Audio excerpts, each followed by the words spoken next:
Okay, this is my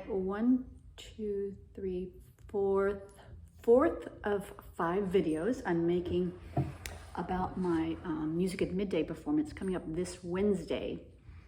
And this one pertains to my something old, something new, something borrowed part of my performance, which is a work called Fall of the Leaf by Imogen Holst. And so because Holst, at least Imogen, is not a household name, I thought I would, I had to look up a little bit of stuff about her myself. And I just want to read this one thing that I came across just because I like one little phrase in it so much. So it says, Imogen Holst, composer, teacher, conductor, arranger, dancer, and knitter together of people. That's the part I like. Knitter together of people. Holst was an indefatigable champion. How do you say that word? Indefatigable champion of music in all guises, whether performed by the Vienna Philharmonic or in a country pub on a couple of tin spoons. For all of her extensive musical training, from 16th century counterpoint she studied in Switzerland to the boatman songs she learned in India, she was open-minded in her belief that music could and should be played by all. Okay, so that's just something I came across about Imogen Holst. Who is she?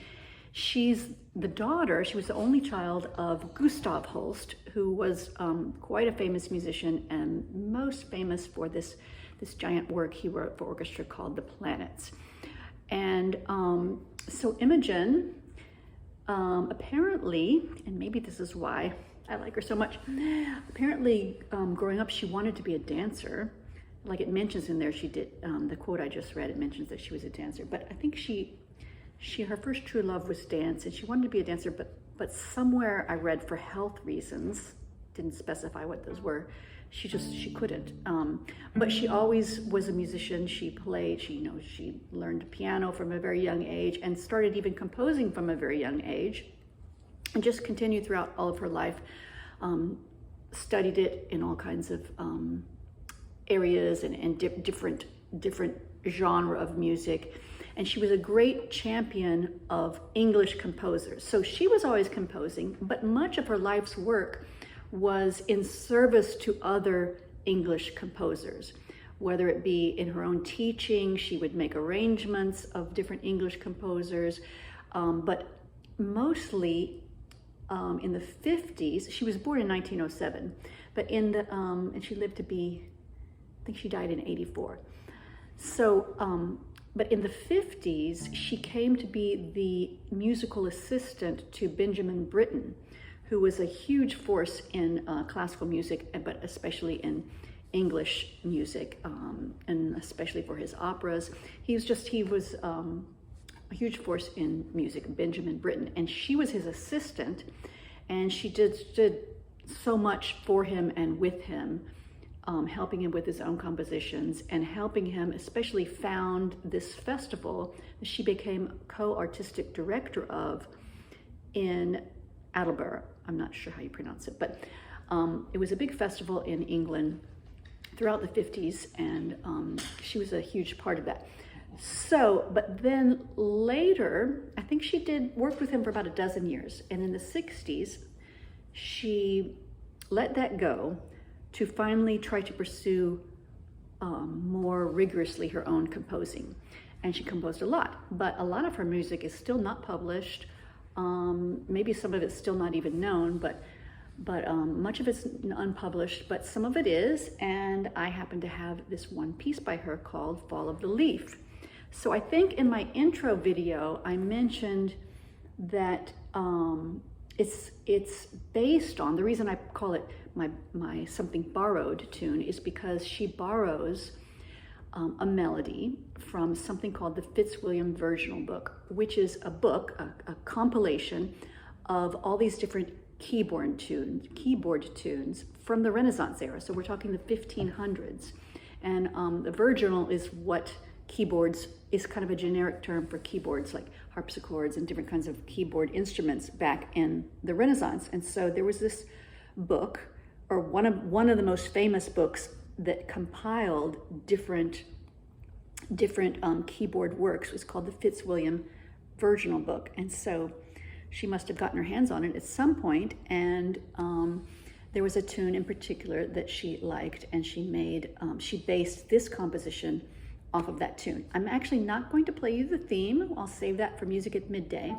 But how the work is structured, it's just about a 7-minute work for unaccompanied cello, but it has the opening theme, and then all part of what she calls the first movement is in the opening theme. Then she does this whole quick pizzicato movement. So that means plucking. And so this is kind of fast plucking section where she explores that theme. But then there's this middle section that I'm going to play you a little bit of here in a minute. And then the third section is another quick exploration, very fast, with the bow, not with plucking, very fast scherzo type exploration of this theme. And then she comes back, she circles back to the theme, but played in kind of like richer harmonies with some double stops and things like that at the end. But my favorite part of this whole thing is this middle movement. It's called Fall of the Leaf, the work she has composed. And I think also the keyboard piece was called Fall of the Leaf.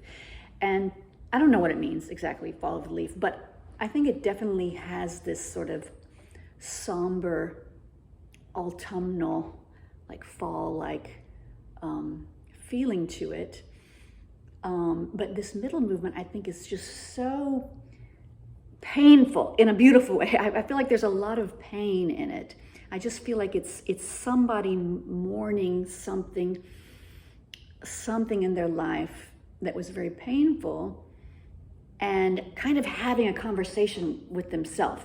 Like they're mourning this painful thing and crying, and not so much mourning, but crying out for whatever this thing is. But then sometimes they have these skittering thoughts that they can't control that just fly by really quickly. So I'm just going to give you a little taste. That's just my own story in my head about this central movement, this piece.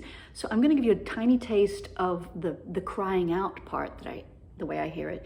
It's the opening of this piece, this movement. And the funny thing is that under the expressive markings, she writes warm and singing. Like she wrote that in the part. That's how she wants it to sound, warm and singing. So she wants it to be warm, but the intervals you hear are very clashing. They're the most dissonant intervals that we have, these seconds. So I'm playing my A, but against that A, you're going to hear this B flat, and then against that A, you're going to hear this G. So if you're studying intervals or anything like that, that's very dissonant intervals. They really clash. So she says to be warm and singing, and yet she gives us the harshest kind of intervals. And so that's why I just think there's a lot going on in this movie. So I'm going to play just the little beginning of it. So it goes.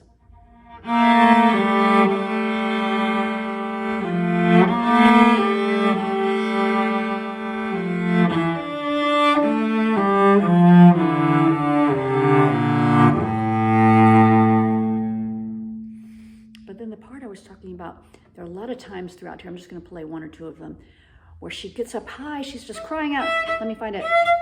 And then there's this like I just feel like it's her talking to herself. Just, something, an idea she can't get rid of.